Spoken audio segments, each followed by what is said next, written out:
Hello everyone, this is the next video on essential vocabulary। इसमें जो हम पहला वर्ड पढ़ रहे हैं वो मेटलेज। देखो मेटलेज उस एज को बोला जाता है जब इंसान सारा काम मेटल से करता था। खास तौर पे अपनी चीजें, अपने ऑब्जेक्ट, अपने बर्तन मेटल के बनाता था।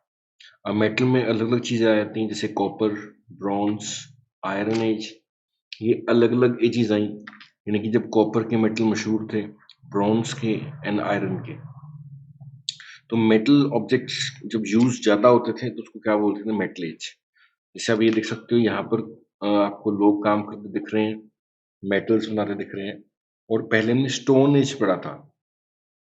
स्टोन एज वो एज थी जहां पर जब इंसान अपने औजार वगैरह पत्थरों के बनाता था। आइस एज, आइस एज उस समय का नाम है जब मोस्टली जो एरिया है वो आइस से ढका हुआ था अर्थ का। I guess that is ice age. Piles of mining waste. देखो माइनिंग का मतलब होता है खुदाई। माइन करने का मतलब होता है खोदना, जैसे पहाड़ों को खोदना। जब पहाड़ खोदते हैं तो उसका वेस्ट निकलता है, तो जब उसका पाइल्स बन जाते हैं, पाइल्स का मतलब होता है पहाड़ कह सकते हो। ठीक है ना, ये पाइल दिखा रखा है, पहाड़ दिखा रखा है किसका? माइनिंग के वेस्ट का। मैग्नीट्यूड का मतलब होता है किसी चीज की तीव्रता। ये यहाँ पे विशालता, तीव्रता, कि कोई चीज कितनी बड़ी है उसका स्केल को बताते हैं। जैसे अगर कोई मान लो कि भूकंप आया तो उसका तीव्रता यहाँ तक है, ये उसकी मैग्नीट्यूड है, और कहीं पे भूकंप है उसकी तीव्रता ज्यादा है। तो ये अलग अलग मैग्नीट्यूड है। मैग्नीट्यूड का मतलब हम हाइट भी कह सकते हैं, कि कोई कितनी सीमा तक गया, किसकी हाइट कितनी है, उसको बोलते हैं मैग्नीट्यूड। आगे देखते हैं सिविरिटी ऑफ पोल्यूशन। देखो पोल्यूशन का मतलब तुम्हें मालूम है, गंदगी होता है। सिविरिटी का मतलब होता है सीरियसनेस, किस हद तक पोल्यूशन फैला हुआ है, सीवियर कितना है। सीवियर का मतलब हम नुकसानदायक कह सकते हैं, कितना नुकसानदायक है। मरकरी, मरकरी देखो एक मेटल का नाम, एलिमेंट का नाम है। ये आप देख सकते हो मरकरी कहाँ पे यूज होती है। अगर आपने थर्मोमीटर देखा होगा, थर्मोमीटर के अंदर हम क्या करते हैं जब बुखार चेक करते हैं थर्मोमीटर की हेल्प से, तो उसमें मरकरी होता है। मरकरी की प्रॉपर्टी क्या है? मरकरी को हिंदी में बोलते हैं पारा। हिंदी में क्या बोलते हैं? पारा। पारे की प्रॉपर्टी ये होती है कि ना, मतलब कि हीट को टच करते ही, हीट के टच में आते ही क्या एक्सपैंड करने लगते हैं, फैल जाता है। जैसे ही हम, जब हमें टेम्परेचर होता है, हम थर्मोमीटर को मुंह में रखते हैं तो उसके अंदर क्या होता है? मरकरी होता है। मरकरी क्या होता है? सेंसिटिव होता है हीट को लेकर, तो वो एक्सपेंड करता है और हमें क्या होता है? रीडिंग मिलती है हीट की, यानी कि टेम्परेचर का हमें पता लगता है। जब हमें टेम्परेचर का पता लगाना होता है ना, तो हम मरकरी का यूज करते हैं। तो मरकरी एलिमेंट है जिसकी प्रॉपर्टी क्या है? वो एक्सपेंड करता है जैसे ही हीट के कॉन्टेक्ट में आता है वो। कॉपर आपको पता ही है, इसको हिंदी में तांबा बोलते हैं। ये आप देख सकते हो बर्तन कॉपर का। लेड, लेड पेट्रोल वगैरह में लेड मिलता है। पेट्रोल जो होता है इसमें लेड, अनलेडेड पेट्रोल आपने सुना होगा, अनलेडेड पेट्रोल।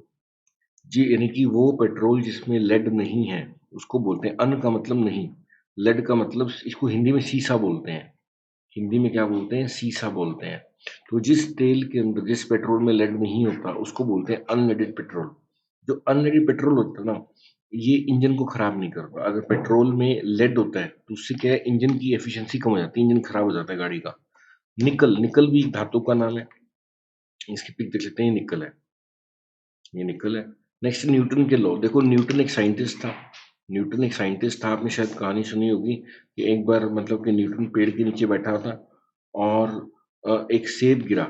तो जब तब उसने ग्रेविटेशन, उसको ग्रेविटी के बारे में पता लगा कि सेब नीचे ही क्यों गिरा है, क्योंकि पृथ्वी का क्या ग्रेविटी है। देखो पृथ्वी क्या करती है? अपनी तरफ सब कुछ खींचती है, तो इस खिंचाव को बोलते हैं ग्रेविटी, या क्या बोलते हैं? Gravitational pull. क्या बोलते हैं? Gravitational pull. तो न्यूटन ने क्या किया था? तीन लॉ दिए थे। न्यूटन के तीन लॉ काफी पॉपुलर है, first law, second law and third law. Newton के तीन लॉ थे। अब एक लॉ, थर्ड लॉ क्या था? कि जब कोई एक्शन करते हैं उसका रिएक्शन होता है। जब भी हम कोई एक्शन करते हैं उसका रिएक्शन होता है, जैसा हम करते हैं वैसा ही रिएक्शन होता है। न्यूटन का फर्स्ट लॉ क्या था? कि जब तक मतलब कि एक चीज रेस्ट में है, वो रेस्ट में रहेगी जब तक उसके हम फोर्स नहीं लगाएंगे। जैसे ये डब्बा है, ये डब्बा रेस्ट में ही रहेगा अगर हम फोर्स नहीं लगाएंगे। तो हम फोर्स लगाएंगे उसकी जगह बदल जाएगी। तो ये फर्स्ट लॉ था। और सेकंड लॉ क्या था?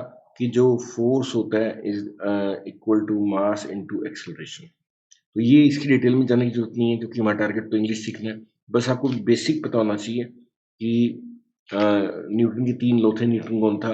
और फोर्स क्या है? जो हम ताकत लगाते हैं किसी चीज़ पे फोर्स होता है। और एक्सेलरेशन, जो स्पीड बढ़ती है किसी चीज़ की उसको क्या बोलते हैं? एक्सेलरेशन होता है। नेक्स्ट देखते हैं हमारा वर्ड क्या है? चिमनी। चिमनी तो देखो आपके घरों में भी होगा चिमनी। चिमनी किचन में लगा होता है या फैक्ट्रीज में लगा होता है ताकि धुएं को क्या कर सकें? बाहर निकाल सकें। तो ये चिमनी देख सकते हो आप, चिमनी काफी इंपॉर्टेंट है, कई बार रीडिंग में काम आ जाता है चिमनी वर्ड। नेक्स्ट है ग्लोबल। देखो ग्लोब, ग्लोब का मतलब पृथ्वी का मॉडल को बोलते हैं ग्लोब। देखो जो चीज पूरी दुनिया में फैली हुई है, पूरी दुनिया के लेवल पे, उसको क्या बोलते हैं? ग्लोबल है। नेक्स्ट वाला वर्ड है एटमॉस्फेरिक एंड क्लाइमेटिक कंडीशंस। देखो एटमॉस्फेरिक कंडीशन का मतलब क्या होता है कि किसी जगह का टेम्परेचर कैसा है, वहाँ का हवा कैसी है, हवा क्लाउड्स कैसे हैं, बारिश कैसी है, ये सब क्या एटमॉस्फेरिक कंडीशन होती है। ठीक है ना। और वेदर का मतलब होता है कि एक एक फिक्स टाइम पे वहाँ पे टेम्परेचर, रेनफॉल कितनी है, वो वहाँ का वेदर है।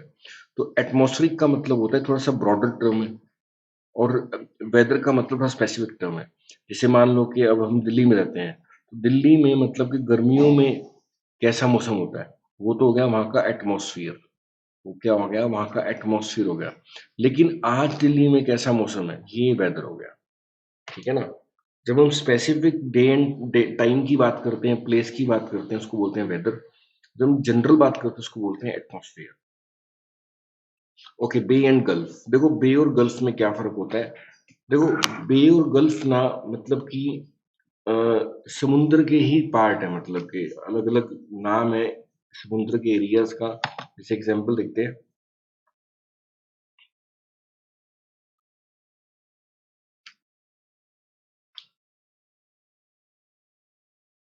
देखो समुद्र, मान लो कि बे और गल्फ में क्या फर्क है?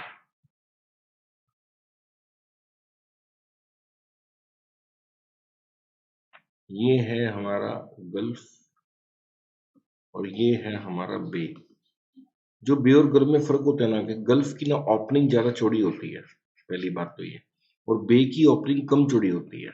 ये है, चारों तरफ लैंड होता है, और इसके भी चारों तरफ लैंड होता है। लेकिन जो बे होता है ना, ये थोड़ा वी शेप बनाता है। ये थोड़ा सर्कल सी शेप, चौड़ी शेप रखता है। और ये जैसे एग्जांपल देखते हैं, देखो अब देखो ये आपको दिख रहा है थोड़ा सा मैप, लाइट मीन्स इतना ब्लर्ड है यहाँ पे। लेकिन ये क्या, गल्फ ऑफ मैक्सिको, देखो ये इतना बड़ा है, गोल है। और ये क्या, बे ऑफ बंगाल है। सॉरी मैंने उल्टा बता दिया। देखो गल्फ क्या होता है, गल्फ में कम, देखो कम रास्ता, छोटा है यहाँ पे। और यहाँ पर देखो बहुत खुला रास्ता, तो ये क्या, बे है। ये क्या है, बे है। चार तो देखो लैंड है, ये वी शेप बन रही है, ये बे बन गया। और ये देखो वी शेप नहीं है, ये शेप अलग है, लेकिन एंट्री का रास्ता कम है, तो गल्फ है। तो गल्फ में क्या होता है, एंट्री टाइट होती है। ये उल्टा बता दिया। देखो गल्फ में क्या होता है, ये बे बन गया हमारा। बे की शेप होती है वी शेप, और एंट्री खुली होएगी। ये बे बन गया। और इसमें शेप वी नहीं होती और एंट्री थोड़ी सी तंग होती है, तो ये गल्फ बन गया। तो समुद्र के आसपास होते हैं गल्फ एंड बे, मीन्स एक जैसे वर्ड्स ही हैं।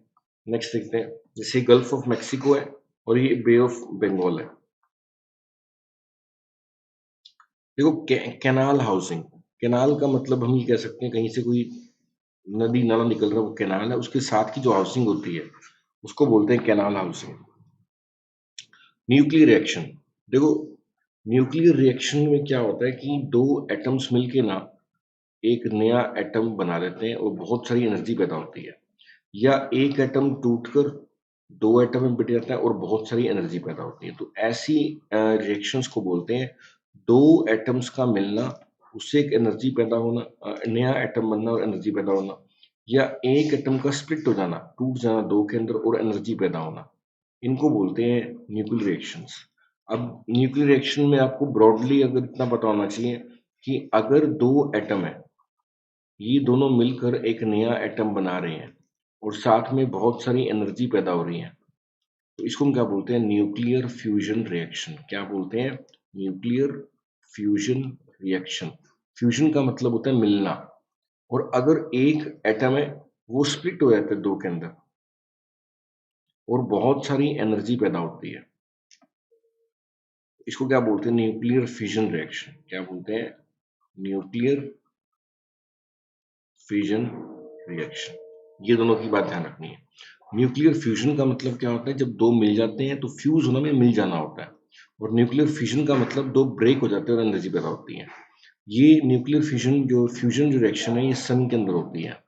सन में क्या है, 2 हाइड्रोजन के एटम मिलकर क्या करते हैं, एक हीलियम का एटम बना देते हैं और बहुत सारी एनर्जी पैदा होती है। और जो न्यूक्लियर रिएक्टर होते हैं, जहाँ पे हम न्यूक्लियर रिएक्टर में क्या करते हैं, बिजली पैदा करते हैं, वहाँ पे न्यूक्लियर फिशन रिएक्शन होती है। अब आगे देखते हैं।